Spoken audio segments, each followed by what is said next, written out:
বন্ধুরা, আমার সিপিডিয়া চ্যানেলের পক্ষ থেকে সকল দর্শককে জানাই আন্তরিক প্রীতি ও শুভেচ্ছা। বন্ধুরা, আপনাদের মধ্যে অনেকেই সিলিপ, বিলিপ এবং এমলিপ সবেমাত্র কমপ্লিট করে চাকরির পরীক্ষার জন্য প্রস্তুতি নিচ্ছেন। তাই যে বন্ধুরা আমার লাইব্রেরি সায়েন্সের কোর্স সমাপ্ত করে চাকরির প্রিপারেশন নিচ্ছেন, তাদের জন্য আমি তৈরি করেছি আমার এই ভিডিও। বন্ধুরা যাতে করে বুঝতে পারেন যে কী ধরনের প্রশ্ন আসে এবং কতটুকু লিখতে হয় পরীক্ষার খাতায়। তাই আজকে আমার প্রথম প্রশ্ন হলো,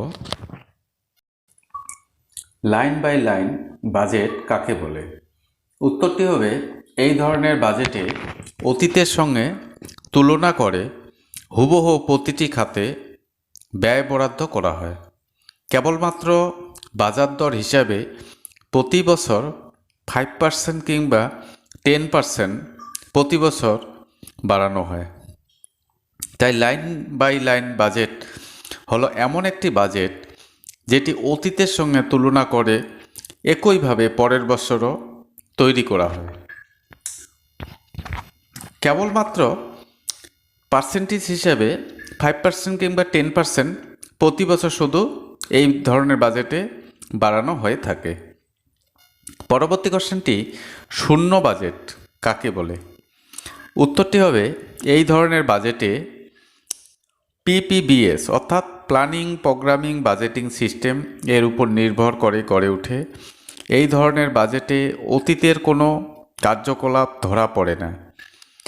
এটি বর্তমান কার্যকলাপের উপর গড়ে ওঠে, অর্থাৎ প্রতি বছর নতুন করে বাজেট রচনা করা হয়।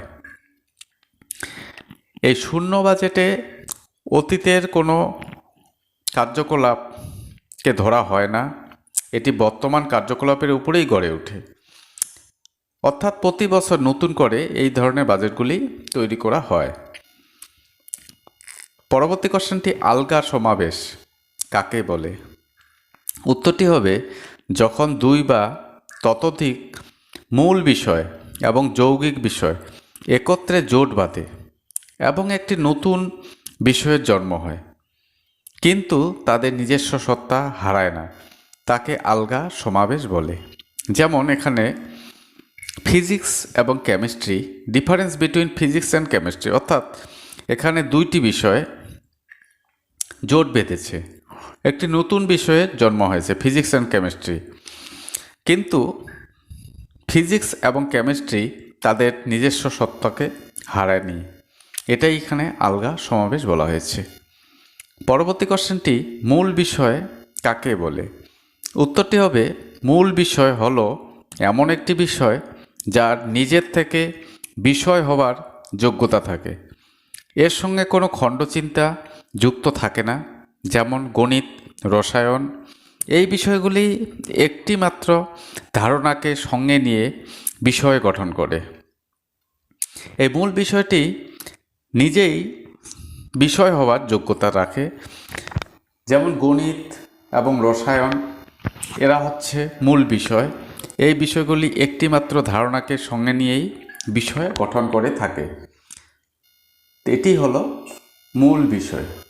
তো বন্ধুরা, thank you for watching my video, thank you